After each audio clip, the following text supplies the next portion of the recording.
The biggest fault in the government side is that how they actually interpret justice.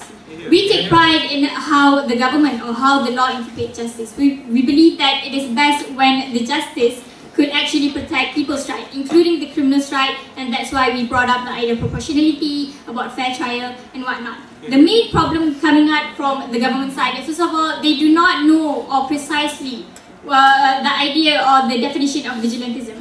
Because the idea of vigilantism is not during a crime, like you can actually self-defense yourself when you are actually within that situation.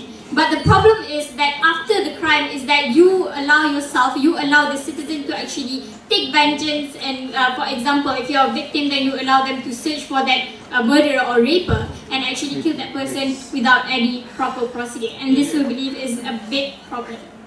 Now, first of all, let's cater to their problem. First of all, they talked about how their aim is to ensure justice. But first of all, what is justice really? Justice is when you provide a fair trial, is when you provide a proportional punishment and whatnot. And if under their side, all they do consider as justice is then when you have fulfilled what you wanted, you have actually punished a particular person. That is not justice. For example, if you just actually steal something from a grocery shop, doesn't mean that it is okay for you to suddenly be beaten up to hell by the vigilantes. That is not justice. Justice is when you allow them to go to the court and have fair trial and whatnot. But secondly, they talked about how, because this is the problem of inability of authority to actually take action. First response, we believe that even under their case, they cannot improve the ability of authority anyway, because you take away their power to actually execute or to actually prosecute the people. So in the first place, they do not improve the power or the capability of this police force. But on the second reason, we believe that in the short term, when the crime rates actually went down, the people does not believe or trust the police force anyway. So how do they actually increase the trust of people towards this police force? And we don't see anything. Yes. Sara. Okay, for the fact that within high crime rate areas where people can walk off after killing a person, after murdering a person, after assaulting a person for 20 years and nothing is done, they are not prosecuted in so many other years, then where is the justice? When is the justice? It's injustice when it's late. It's injustice when it's not seen. Okay, first of all, I believe that then you just, if you think that the problem is that when you do not have enough police force, then just take people who actually, these vigilantes, these volunteers, who wanted to call for justice, then call them to join the police force. What is so wrong about that? But on the second level, right, we believe that the best way to actually decrease the crime rate is when you actually prevent the crime itself. How about we tell the community or promote them to do patrols and whatnot? And you believe that this is the best way to do it, and this is the best way to do it. And in the idea of execution in itself, we don't believe that it solves anything. Now let's move on to my first point, and the idea of why do you believe that this is particularly unfair for and a form of a push of burden of the government towards the society. What is the government's responsibility? The government is supposed to protect the society in their utmost capability, and they are supposed to, and this is the important point, to be fair towards all of their people. And what do you do when you actually allow vigilantism? Is that first of all, you actually promote or allow governments to neglect their own responsibility. That's on the first side.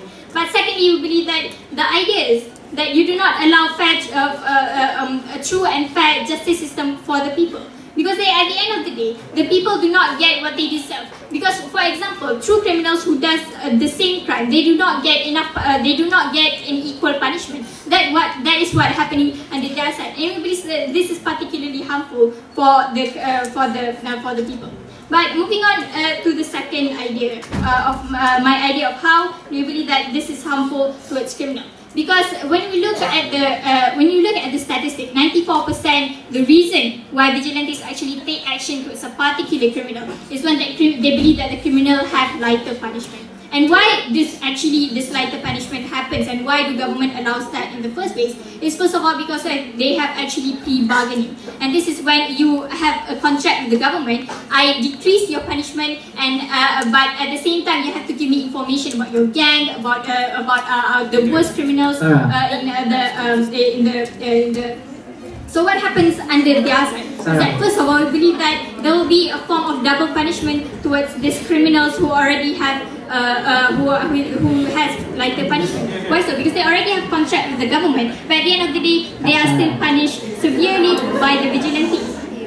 I know what you want to say, so sit down. But secondly, why do you believe that this is also harmful in the future? Is because you prevent these criminals to give out information. Why so? You do not ensure to them the safety that they will have or the lighter punishment that they will get at the end of the day. And this is particularly harmful in the future. Why so? Because first of all, you don't allow these authorities to actually get more information to tackle the crimes that is happening within that person, within that area. And you believe that this is very, very harmful because you are neglecting the bigger benefit of the society. Because even though the vigilantes feel that their right is not being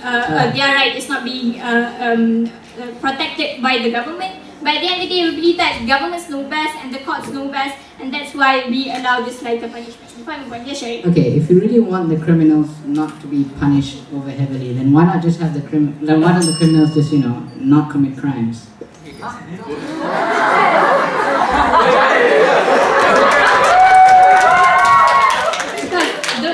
The first thing.